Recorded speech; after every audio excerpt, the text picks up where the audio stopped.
21వ అధ్యాయము. అటు తరువాత యేసు తిబెరియా సముద్ర తీరమున శిష్యులకు మరలా తన్ను ప్రత్యక్షపరచుకొనెను. ఆయన తన్ను ప్రత్యక్షపరచుకొనిన విధమేదనగా, సీమోను పేతురును, దిదుమ అనబడిన తోమాయు, గలిలయలోని కానా అను ఊరువాడగు నతనయేలును, జబదయి కుమారులను ఆయన శిష్యులలో మరి ఇద్దరును కూడియుండెరి. సీమోను పేతురు, నేను చేపలు పట్టబోదునని వారితో అనగా, వారు, మేమును నీతో కూడా వచ్చేదమనిరి.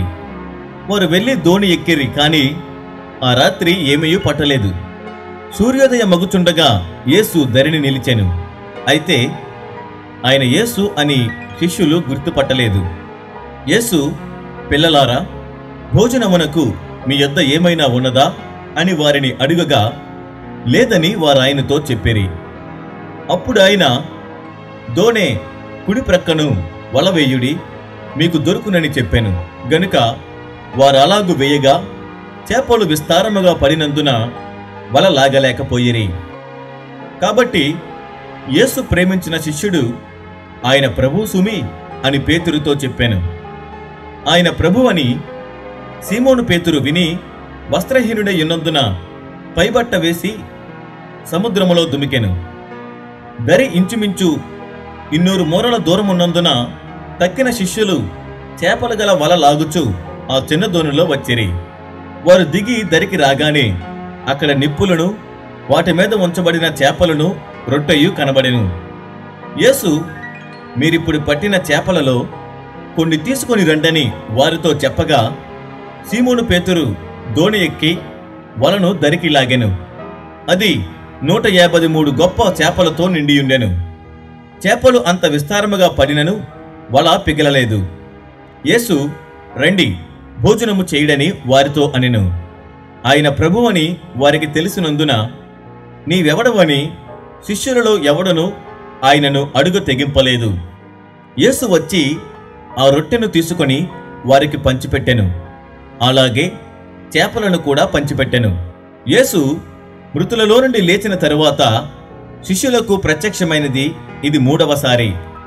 వారు భోజనము చేసిన తరువాత యేసు సీమోను పేతురును చూచి, యోహాను కుమారుడవైన సీమోను, వీరికంటే నీవు నన్ను ఎక్కువగా ప్రేమించుచున్నావా అని అడుగగా, అతడు, అవును ప్రభువా, నేను నిన్ను ప్రేమించుచున్నానని నీవే ఎరుగుదువని ఆయనతో చెప్పెను.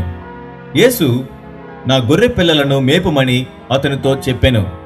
మరలా ఆయన, యోహాను కుమారుడవైన సీమోను, నన్ను ప్రేమించుచున్నావా అని 2వసారి అతనిని అడుగగా, అతడు, అవును ప్రభువా, నేను నిన్ను ప్రేమించుచున్నానని నీవే ఎరుగుదువని ఆయనతో చెప్పెను.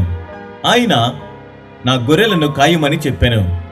3వసారి ఆయన, యోహాను కుమారుడవైన సీమోను, నన్ను ప్రేమించుచున్నావా అని అతనిని అడిగెను.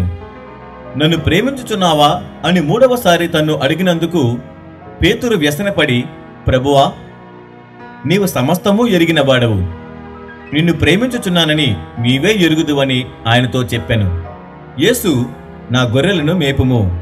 నీవు యవ్వనుడవై ఉండినప్పుడు నీ అంతట నీవే నడుము కట్టుకొని నీకిష్టమైన చోటికి వెళ్ళుచుంటివి.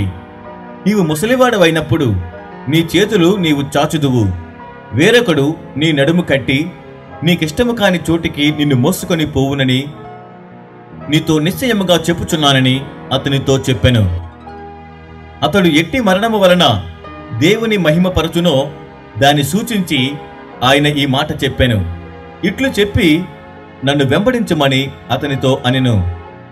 పేతురు వెనుకకు తిరిగి యేసు ప్రేమించిన వాడును భోజన పంక్తిని ఆయన రొమ్మున ఆనుకొని, ప్రభువా, నిన్ను అప్పగించువాడెవడని అడిగిన వాడునైన శిష్యుడు తమ వెంట వచ్చుట చూచెను.